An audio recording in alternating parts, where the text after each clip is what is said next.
பால் சூடாக இருக்கனால ஒரு கரண்டி வச்சு நல்லா கிளறிட்டு அதுக்கப்புறம் மாவு பிசைஞ்சுக்கலாம்.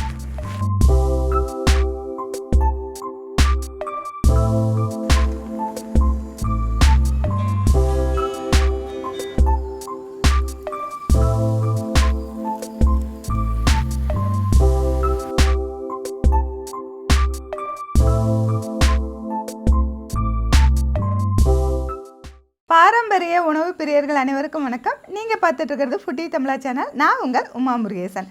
இன்றைக்கி நம்ம இந்த வீடியோவில் என்ன செய்ய போகிறோன்னு பார்த்தீங்கன்னா, நம்ம தீபாவளி பக்கமாகிடுச்சு. தீபாவளினாவே எல்லோரு வீடுகளிலும் முதல்ல செய்யக்கூடியது முறுக்கு தான். அந்த முறுக்கில் பார்த்திங்கன்னா நிறைய வெரைட்டிஸ், அதாவது எத்தனை வகையான முறுக்கு வேணால் நம்ம செய்ய முடியும். அத்தனை வகையும் எல்லோருக்கும் தெரிஞ்சிருக்க வாய்ப்பு இல்லை. ஒரு சில வகைகள் நம்மளுடைய சேனலில் அப்லோடு பண்ணியிருக்கோம். ஏற்கனவே வீடியோ பார்க்காதவங்க இப்போ அதனுடைய லிங்க் கீழே கொடுக்குறேன், போய் செக் பண்ணி பாருங்கள்.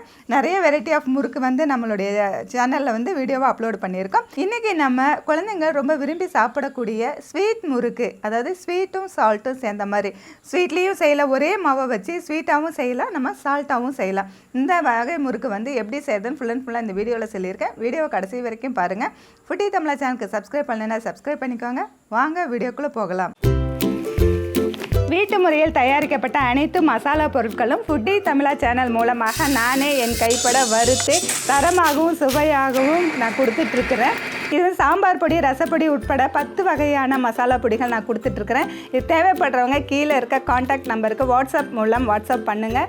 ஆல் ஓவர் இந்தியா நம்ம கொரியர் மூலமாக அனுப்பி வைக்க முடியும். ஸ்வீட் அண்ட் சால்ட் முறுக்கு செய்கிறதுக்கு தேவையான பொருட்கள்: பச்சரிசி 2 கிலோ, பாசிப்பருப்பு 1/2 கிலோ, தேங்காய் 2, ஆயில் 2 லிட்டர், சர்க்கரை 150 கிராம், எள்ளு 30 கிராம், வெண்ணெய் 150 கிராம், சீரகம் 20 கிராம், தேவையான அளவு உப்பு. ஸ்வீட் அண்ட் சால்ட் முறுக்கு செய்கிறதுக்கு 2 கிலோ மாவு பச்சரிசி எடுத்துருக்கணும். நீங்கள் கடையில் மாவு பச்சரிசின்னு கேட்டு வாங்கினீங்கன்னா அது ரொம்ப நல்லாயிருக்கும். அந்த அரிசியை 3 முறை நல்லா கழுவிட்டு 1 மணி நேரம் ஊற வச்சுட்டு அதை ஒரு வெள்ளை துணியில் போட்டு வெயிலில் நீங்கள் ஒரு அரை நாள் நல்லா காய வச்சிங்கன்னா நல்லா காஞ்சிரும். அப்படி நல்லா காய வச்ச எடுத்த அரிசியும் இது கூட பாசிப்பருப்பு லேசாக வறுத்து 2ஐயும் சேர்த்து மிஷினில் கொடுத்து அரைச்சி எடுத்துக்கணும். இந்த ஒரு மாவை வச்சு நம்ம ஸ்வீட்டான முறுக்கும் செய்யலாம், சால்ட் மட்டும் போட்டு சேர்த்து நம்ம ஸ்பைசி எதுவும் சேர்த்தாமல் அந்த முறுக்கும் செய்யலாம். இது குழந்தைங்க ரொம்ப ரொம்ப விரும்பி சாப்பிடுவாங்க.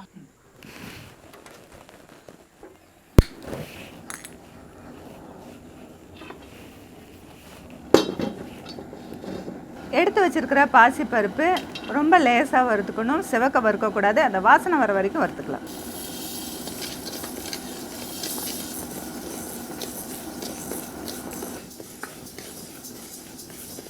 இந்த அளவுக்கு வறுபட்டால் போதும், ரொம்ப சிவக்கணுங்கிறது இல்லை. இப்போ நம்ம வறுத்த பாசிப்பருப்பும் காய வச்ச பச்சரிசியும் 2 ஒன்றா சேர்த்து நம்ம மிஷினில் கொடுத்து மாவு, நைஸான மாவை அரைச்சி எடுத்துக்கலாம். இப்போ நம்ம மிஷினில் கொடுத்து நம்ம அரைச்சிட்டு வந்தாச்சு. இந்த மாவு நம்ம இந்த மாதிரி ஒரு ட்ரேவோ இல்லை பேப்பரில் போட்டு ஆற வச்சுக்கலாம். ஏன்னா சூடாக இருக்கும், அதை இப்படி ஆற வச்சுக்கலாம். இது கொஞ்ச நேரம் நல்லா ஆறுனதுக்கப்புறம் ஜலிச்சு எடுத்துக்கலாம்.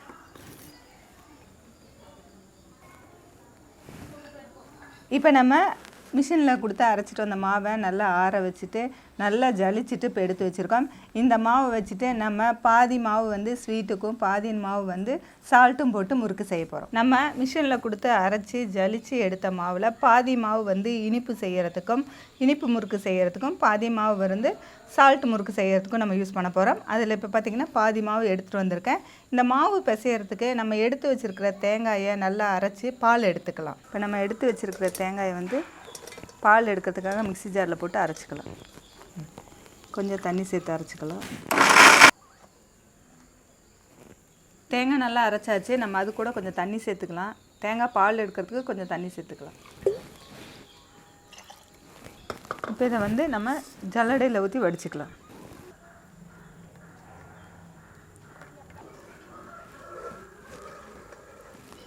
இப்போ நம்ம தேங்காய் பால் எடுத்தாச்சு. இந்த தேங்காய் பாலில் பாதி பால் இனிப்புக்கும் பாதி பால் உப்பு முறுக்குக்கும் நம்ம சேர்த்துக்கலாம். இப்போ நம்ம எடுத்து வச்சுருக்க தேங்காய் பாலில் நம்ம எடுத்து வச்சுருக்க சர்க்கரை சேர்த்துக்கலாம்.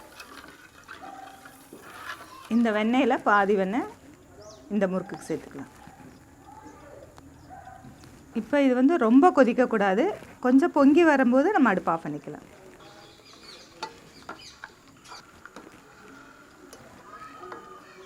நமக்கு இந்த அளவுக்கு வரும்போது நம்ம அடுப்பு ஆஃப் பண்ணிக்கலாம். இந்த சூடே போதும் நமக்கு. இப்போ நம்ம இந்த முறுக்குக்கு இனிப்பு முறுக்குக்கு கொஞ்சமாக கருப்பு எள்ளு சேர்த்துக்கலாம். வெள்ளை எள்ளு கூட சேர்க்கலாம். இப்போ நான் என்கிட்ட கருப்பு எள்ளு இருக்குது. இந்த எள்ளு வந்து அரிச்சிட்டு கழுவிட்டு நல்லா காய வச்சு வறுத்து நான் எடுத்து வச்சுருக்கேன். அந்த எள்ளு தான் சேர்த்துக்கிறோம். இப்போ இந்த மாவு கூட நம்ம எடுத்து வச்சுருக்க தேங்காய் பாலை சேர்த்து நல்லா பிசைஞ்சுக்கலாம். தேங்காய் பால் சூடாக இருக்கனால ஒரு கரண்டி வச்சு நல்லா கிளறிட்டு அதுக்கப்புறம் மாவு பிசைஞ்சுக்கலாம். சூடாக இருக்குது, சூடு கொஞ்சம் கம்மியானோடனே நல்லா பிசைஞ்சுக்கலாம்.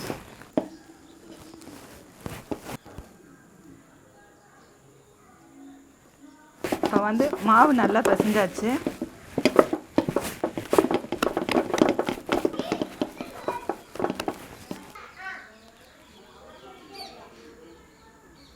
இந்த முறுக்கு பொரிக்கிறதுக்கு நம்ம 2 லிட்டர் ஆயில் சேர்த்துக்கலாம். இந்த முறுக்கு புளியறதுக்கு நம்ம 5 கன்று உள்ள வந்து முறுக்கு அச்சு எடுத்துருக்கோம். அதில் வந்து உள்ளே வந்து ஆயில் கொஞ்சம் தடவிட்டு அதுக்கப்புறம் அதில் மாவு ஃபில் பண்ணிக்கலாம். நம்ம எப்பயுமே மாவு ஃபில் பண்ணதுக்கப்புறம் ஒரு கரண்டி வச்சு, ஒரு ஜல்லி கரண்டி வச்சு நம்ம முறுக்கு புழிஞ்சு நம்ம போடுவோம். இப்போ வந்து நம்ம டைரெக்டாக ஆயிலே நம்ம புளியலாம். நம்ம வந்து ஆயில் வந்து சூடாகிடுச்சான்னு பார்க்கறதுக்கு கொஞ்சமாக மாவு சேர்த்துக்கலாம். மாவு உடனே மேலே வந்துருச்சுன்னா ஆயில் கரெக்டான சூட்டில் இருக்குன்னு அர்த்தம். ஆயில் வந்து ரொம்பவும் சூடாக இருக்கக்கூடாது, ரொம்ப சூடு கம்மியாகவும் இருக்கக்கூடாது. ஆயில் ரொம்ப சூடாக இருந்ததுன்னா போட்டோன்னே செவந்துரும் முறுக்கு, உள்ளே வேகாமல் இருக்கும். அதுவும் வந்து இது ஸ்வீட் முறுக்குங்கிறனால ஹீட் வந்து கம்மியாக வச்சுக்கலாம். ரொம்ப ஹையில் வச்சோம்னா ரொம்ப செவந்த மாதிரி ஆயிரும்.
இது ஸ்வீட் முறுக்குங்கிறதுனால ஸ்வீட் வந்து ரொம்ப எண்ணெய் காய வச்சு போட்டோம்னா நல்லா செவந்துடும். சிம்மில் வச்சு கொஞ்சம் பொறுமையாக இருக்கணும். அப்பயும் வந்து கொஞ்சம் செவந்து தான் வரும். இப்போ நம்ம ஸ்வீட் முறுக்கு செஞ்சு முடிச்சாச்சு. அடுத்தது வந்து இப்போ சால்ட் வச்சு நம்ம முறுக்கு செய்ய போகிறோம். அதுக்கு நம்ம முறுக்கு மாவு எடுத்துருக்கோம். அதுக்கு அடுத்தது எடுத்து வச்ச எள்ளு சேர்த்துக்கலாம். அடுத்தது எடுத்து வச்சுருக்க சீரகம் சேர்த்துக்கலாம். அடுத்தது எடுத்து வச்சுருக்கிற வெண்ணெய் சேர்த்துக்கலாம். வெண்ணெய் எப்பயுமே ரூம் டெம்பரேச்சரில் இருக்குன்னா நம்ம ஃப்ரிட்ஜில் இருந்ததுன்னா எடுத்து வெளியே வச்சுட்டு இந்த மாதிரி ரூம் டெம்பரேச்சர் வந்தோடனே சேர்த்துக்கலாம். தேவையான அளவு உப்பு சேர்த்துக்கலாம். இப்போ இதெல்லாம் சேர்த்து நல்லா பிசைஞ்சிக்கலாம். இப்போ மாவு நல்லா பிரட்டியாச்சு. நம்ம எடுத்து வச்சுருக்க தேங்காய் பாலை லைட்டாக சூடு பண்ணிவிட்டு அது இதில் சேர்த்து பிசைஞ்சிக்கலாம். ரொம்ப கொதிக்கணுங்கிறது இல்லை, தேங்காய் பால் சூடு பண்ணால் போதும். மாவு வந்து நம்ம எந்த அளவுக்கு எடுத்துக்கிறோமோ அந்த அளவுக்கு தேங்காய் பால் எடுத்துக்கலாம். முழுக்க முழுக்க நம்ம தேங்காய் பால் மட்டுமே ஊற்றி நம்ம மாவு பிசைஞ்சிக்கலாம். இப்போ 1 கப்பு மாவு எடுத்தோம்னா 1 கப்பு தேங்காய் பால், திக்கான பால், அதுக்கப்புறம் 2வது தேங்காய் பால், ரெண்டுமே ஒன்று சேர்த்து நம்ம எடுத்துக்கலாம். அல்லது தேங்காய் பால் கொஞ்சம் கம்மியாக இருந்தால் கொஞ்சமாக தண்ணி சேர்த்துக்கலாம்.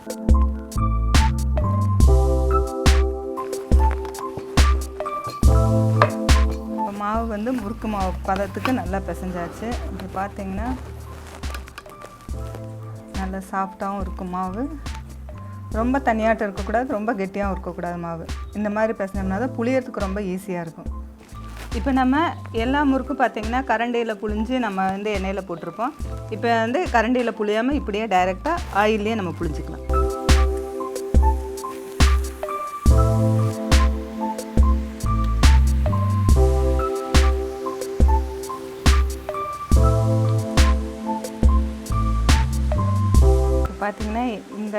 முறுக்கெல்லாம் வந்து எண்ணெய் நல்லா அடங்கிடுச்சு அந்த பபுள்ஸ்லாம்.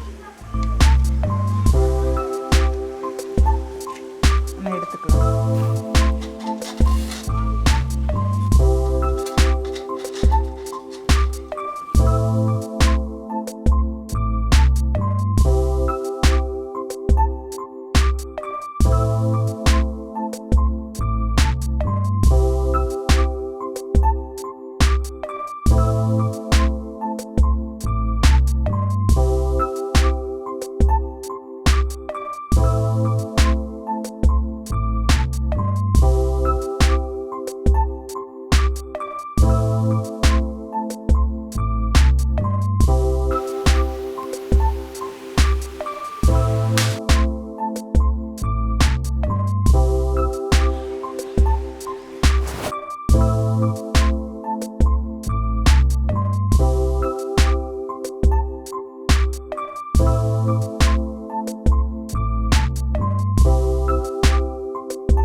இப்போ நம்ம ரொம்ப டேஸ்டியான ரொம்ப ஈஸியான ஸ்வீட் அண்ட் சால்ட் முறுக்கு வந்து நம்ம செஞ்சு முடிச்சிருக்கோம்.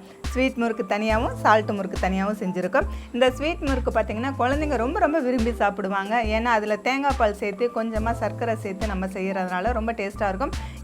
இதில் இருக்கிற சர்க்கரை அளவு வந்து கம்மியான அளவு தான் இருக்கும். ரொம்ப திகட்டுற அளவுக்குலாம் இருக்காது. மைல்டான சர்க்கரை தான் இதில் இருக்கும். உங்களுக்கு அதிகமான சர்க்கரை தேவைப்படுது, இன்னும் கொஞ்சம் இனிப்பு சேர்த்தணும்னு நினச்சி நீங்கள் இனிப்பு அதிகமாக சேர்த்துனீங்கன்னா அது கூட கொஞ்சம் சோடாப்பு சேர்த்து மாவு பிசைஞ்சிக்காங்க. ஏன்னா வந்து இனிப்பு அதிகம் ஆக முறுக்கு வந்து கொஞ்சம் ஹார்டாயிரும். அந்த மாதிரி செஞ்சு குழந்தைங்களுக்கு கொடுங்க, ரொம்ப விரும்பி சாப்பிடுவாங்க. அதே போல் இந்த சால்ட்டு முறுக்கில் நம்ம ஸ்பைசஸ் எதுவுமே சேர்த்தல, காரம் எதுவுமே சேர்த்தாமல் தேங்காய் பால் சேர்த்து செய்கிறனால குழந்தைங்க ரொம்ப விரும்பி சாப்பிடுவாங்க.